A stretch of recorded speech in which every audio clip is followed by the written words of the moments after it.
Hassan Makeup ya fashe da kuka kan Fadansu Babiana da Sadiya Haruna. Anbankado Paston Dake Shirin hada Musulmai da Kirista fada.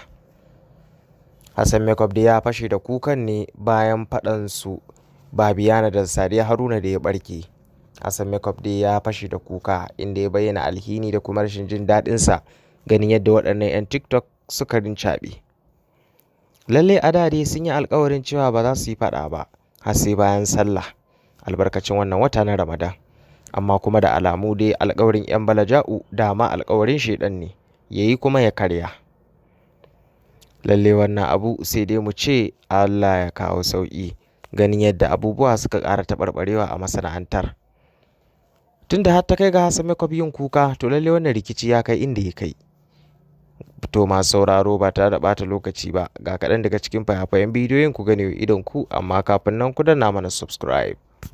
Assalamu alaikum warahmatullahi ta'ala wa barakatuhu mutan tiktok.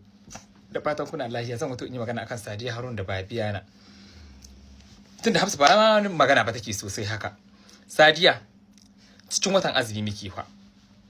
Cikin watan neman lada, watan da kowa yake neman gafara, watan da kowa yake neman lada. Sadiya da ƴan gidanku, Sadiya da mutuncinki, Sadiya da dukiyarki, da arzikinki, da mutuncinki, da komi. Sadiya na abin da ke ba daidai bane ba. Ki karan kanki kin sani sare wannan zubdawa ma kanki mutunci ne kike, kuma bikka so a faɗi Sadiya. Bikki so a faɗi ko dai na nura. Tunda na kira ki biki doka ba ai. Sadiya na abin ba daidai bane ba tsakani da Allah da Annabi. Babiana da ƴan uwanki, da mutuncinki, da kasuwancinki Babiana, Allah ruwa miki asiri. Babiana me yasa ki wannan abin tashin hankali ki ma wannan abin? Cikin watan Ramadan, cikin watan neman lada, cikin watan da kowa ke nema Allah gafarta mishi, watan da kowa kuna kallo ni ma karan kaina wanda a cikin ku a gama haukin ku na ku biyu ba ku kamo tsidin harcen wannan karamin harcen na ba. Ni karan kana na sanyi amma ku ta farasa lokacin da fita da bala'i sai cikin watan azumi, sai cikin watan Ramadan, watan neman lada. Duk kuwa 'yan Najeriya kuna kallo irin kashe-kashen da ake a ɗauki wannan ɗiyan, a ɗauki wannan tashi hankali kullum amma ku duka bai dame ku ba, bai shaye ku ba, a kullum ku tonan kowa tonan asirin kowa ke so. Ina dalili dan Allah dan Annabi. A wata majiya fa naji an ce ko mai kuɗi ko bai ya faɗa ba. A wata majiya fa naji mai kuɗi bai ya faɗa, saboda shi yasa yanzu zafaruni na fasa waɗa. Dan Allah dan Annabi ku bari. Dan girman Allah, dan Allah rabu ku bari, wallahi mutane da yawa kira na suke suna cewa dan Allah amma Sadiya magana.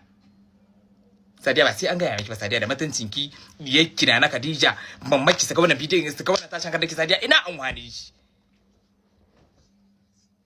Sadiya bar in ga miki wata magana ɗaya wanda ban sani ba ko kin ji zayi. Sadiya a cikin masoyanki 100, wallahi da kike zaki samu 10 yanzu. Duka ba ta jin daɗin abin da kike. Kin Sadiya ki gyara kanki, rayuwarki bane akan masoyanki. Tsakanin Allah ban na shin daɗin wannan zagin da ake yi miki, wallahi ban na shin daɗi. Babiana kima kuma kwana biyu kin yi shiru yanzu naga kin tarko na abubuwa. Dan Allah dan Annabi ku nemi gafarar ya juna, ku yi haƙuri dan Allah dan Annabi, a cikin ku kowanne na wani. Bai kamata ba.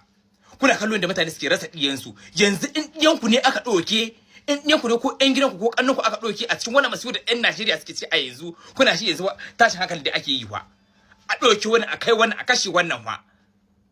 In na ku ne aka ina kuke lokacin da ku kawo kamera ku rinka kallon kamera, ku tashi ku taya sirrin roƙon Allah, ku tashi ku taya kanku ku roƙa kanku ƙasar ku mana, Allah ba ku zaman lafiya a cikin ƙasar ku. To bana goyon bayan kowa, banna bayan kowa abin da kuke ko ba daidai bane ba. Ba daidai bane ba, amma duk wanda ta sha haushi na Allah ba ta haƙuri, amma wallahi gaskiya sai na hoto na faɗi. Dan wannan abin yana can muntuwa a ƙwarya, wallahi ban na so wallahi. Ina da likurin a tonan asiri kamar wasu yara ƙanana. To be Islamic will never bow down to Allah. Allah is a demon. That is why when Allah wants to suck blood, He tells His members,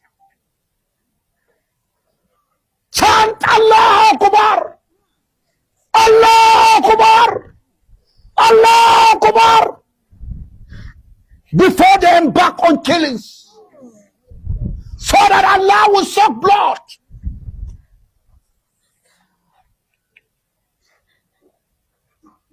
We have never visited Uruga, and we will never because our faith in Jesus doesn't give us the power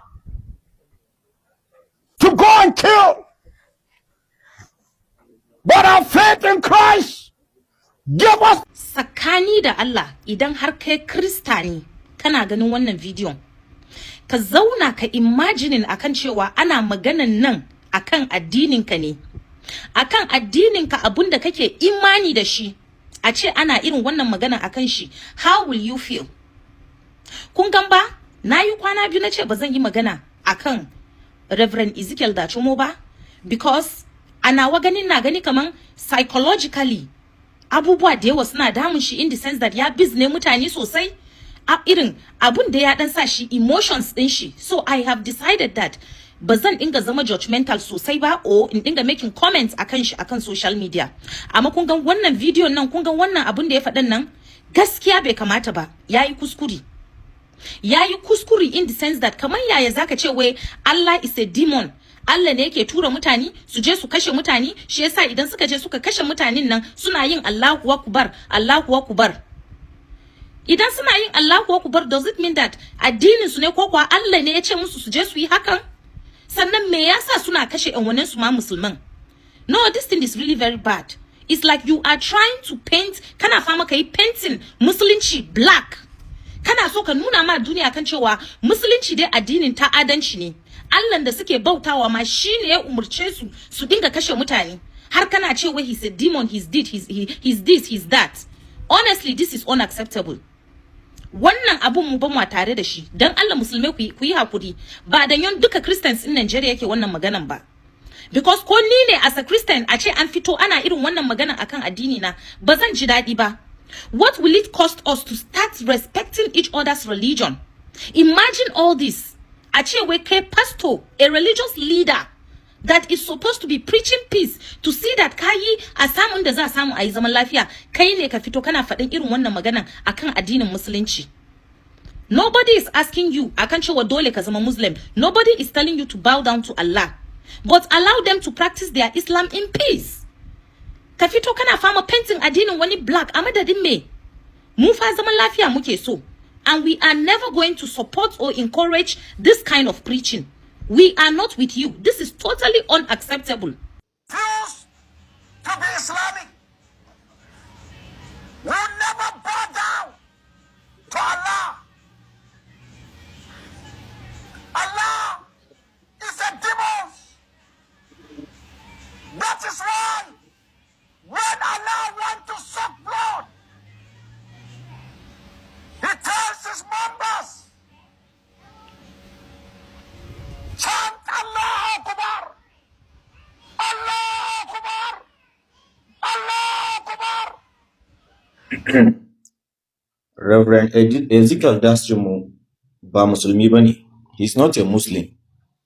Saboda haka idan Reverend Ezekiel Dachomo ya ce he refused to be a Muslim, or he refused to join Islam, there is no any problem da shi. Idan Reverend Ezekiel Dachomo ya bude baki ya ce he will never bow down to Allah, it's understandable saboda shi ba musulmi bane. We understand.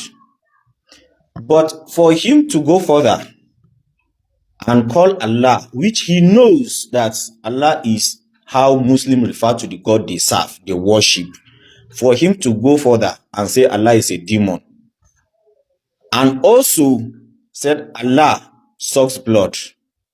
Every human being that have a working brain in his head knows that that is too extreme. Statement in there is too extreme. It's understandable. Shi ba musulmi bane idan yace yaki ko kuma ba zai har abada ba zai join din Islam ba. It's understandable, no problem. It's also understandable idan yace he will never, kamar musulmi ne. Yau musulmi ya fito yace shi har abada ba zai join Christianity ba. It's understandable. There is no problem with that. But what does it force wani addini da baya so?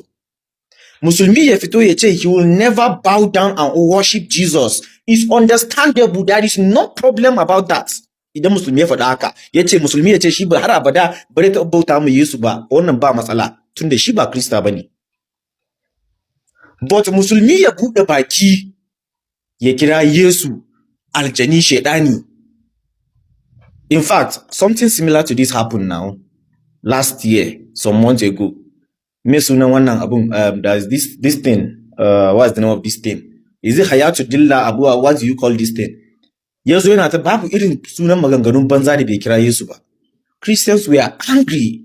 Everybody feel it. I made almost 2 or 3 videos about that issue here. That guy, ba sunan da bai kira Yesu ba, and everybody was angry. Now, all of a sudden, you are doing the same thing to them. Now, Jesus Christ told us that we should give to people or do to people the same thing that muke so mutanen su mana mu ma mutane. Abin da Yesu ya koyar kenan. The reverend that mentioned that said this statement, and you that is backing this statement that he said, you are obviously telling them that you are expecting the same thing from them. As easy as that. There is no any other definition to